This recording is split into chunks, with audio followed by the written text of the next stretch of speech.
जय जय श्री राधे। मेरे चैनल पे आपका खूब स्वागत है। आज हम जानेंगे परिवर्तनी एकादशी कब है और उसका पारण समय क्या होगा। तो फ्रेंड्स, भाद्र मास के शुक्ल पक्ष की एकादशी जिसे परिवर्तनी एकादशी के नाम से जानेंगे और चतुर्मास महीने की ये दूसरा महीना है और इस महीने में कहते हैं भगवान विष्णु हैं वो करवट बदलते हैं। तो इसीलिए फ्रेंड्स इस एकादशी को परिवर्तनी एकादशी के नाम से जाना जाता है और शुक्ल पक्ष की एकादशी को अलग अलग नामों से जानते हैं। इस बार एकादशी जो है परिवर्तनी एकादशी 3 सितंबर को रखी जाएगी और इसका जो पारण का दिन है वो 4 सितंबर को दोपहर के समय 1:36 से लेके शाम को 4:01 तक आपको पारण कर लेना है। और हमेशा फ्रेंड्स जो है अपना जो एकादशी का जो पारण समय है ना वो अपने एकादशी के पारण समय पे ही करना चाहिए। और एकादशी का जो व्रत होता है उसमें कहते हैं अन्न का त्याग किया जाता है। हमें अन्न त्याग करने के लिए कहा जाता है और जिस चीज़ का हम त्याग करते हैं, जैसे एकादशी में चावल का त्याग किया जाता है ना, तो उसी चावल को खाकर ही अपना व्रत हम खोलते हैं। तो पारण वाले दिन हमें चावल जो भगवान को हम जो भोग लगाते हैं ना, उसी को कहते हैं कि खा के हमें अपना व्रत का पारण करना चाहिए। तो फ्रेंड्स, आप जो है एकादशी का व्रत जो है रखते हैं तो अपना पारण समय भी उसी समय पे करें, क्योंकि कहते हैं जितना व्रत का महत्व एकादशी का करने का होता है उससे ज़्यादा कहते हैं अगर आप पारण समय पे नहीं करते तो आपको व्रत का कोई भी फल नहीं मिलता। और तो इसीलिए दशमी के दिन से ही व्रत का पूरा पालन करना चाहिए। हमें जो है प्याज लहसुन का खाना ना खाएं। आप कोई भी तामसिक भोजन आपको उस दिन दशमी के दिन से ही नहीं खाना चाहिए। और एकादशी वाले दिन अपने घर में आपको जो है जितना हो सके भगवान विष्णु के किसी भी स्वरूप का आप पूजा करके उनके मंत्रों का उच्चारण करते हैं, उनके नियमित कोई भी जो है भागवत का पाठ करते हैं या फिर विष्णु सहस्त्र नाम का पाठ करते हैं, माता लक्ष्मी के स्वरूप की कोई भी आप चालीसा करते हैं। इससे कहते हैं कि बहुत ज़्यादा से एकादशी का फल मिलता है। जैसे 26 एकादशियाँ होती हैं उसमें से भाद्र मास की एकादशी में कोई भी नया व्रत हमें नहीं करना चाहिए। आप कोई भी अलग अगर पहले से व्रत करते आ रहे हैं तो वो व्रत करें, लेकिन इस महीने में हमें व्रत नहीं शुरू करना चाहिए। और ये चतुर्मास के दूसरा महीना है तो इसीलिए फ्रेंड्स कोई भी नया व्रत हमें करने के लिए मना किया जाता है।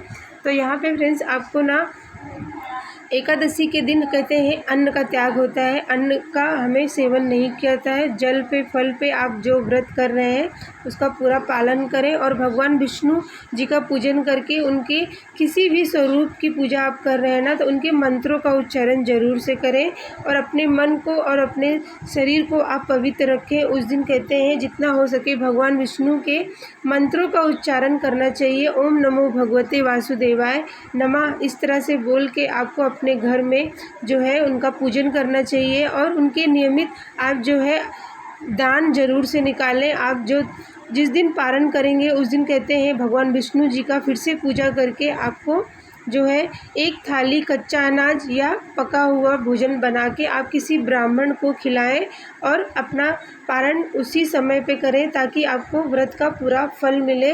क्योंकि जितनी एकादशियाँ होती हैं ना उनका अलग अलग पूजा और अलग अलग महत्व हर एकादशी का बताया गया है।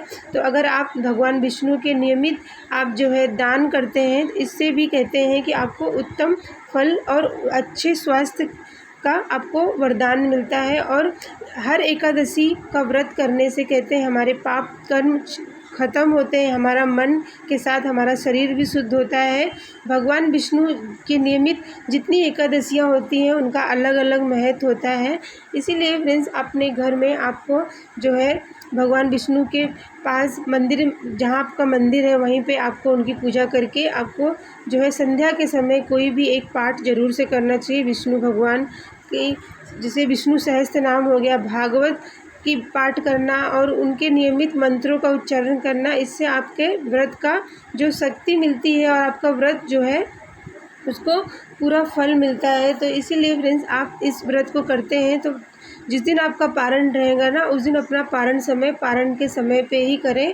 और कहते हैं एकादशी के व्रत में अन्न का त्याग किया था, जैसे कि चावल का हम त्याग करते हैं ना, तो एकादशी के पारण वाले दिन फ्रेंड्स हमें जो है चावल खा के ही अपना व्रत खोलना होता है। सबसे पहले आप तुलसी दल से और जल से आपका व्रत का पारण करें। और हमेशा कोई भी आप व्रत करते हैं ना एकादशी का, किसी भी महीने की, जैसे कि शुक्ल पक्ष की या कृष्ण पक्ष की, तो आपको व्रत का संकल्प लेना चाहिए। व्रत का कहते हैं संकल्प लेके आप कोई भी व्रत करते हैं या संकल्प द्वारा आप कोई भी दान करते हैं ना, इससे आपको उसका फल ज़रूर से मिलता है।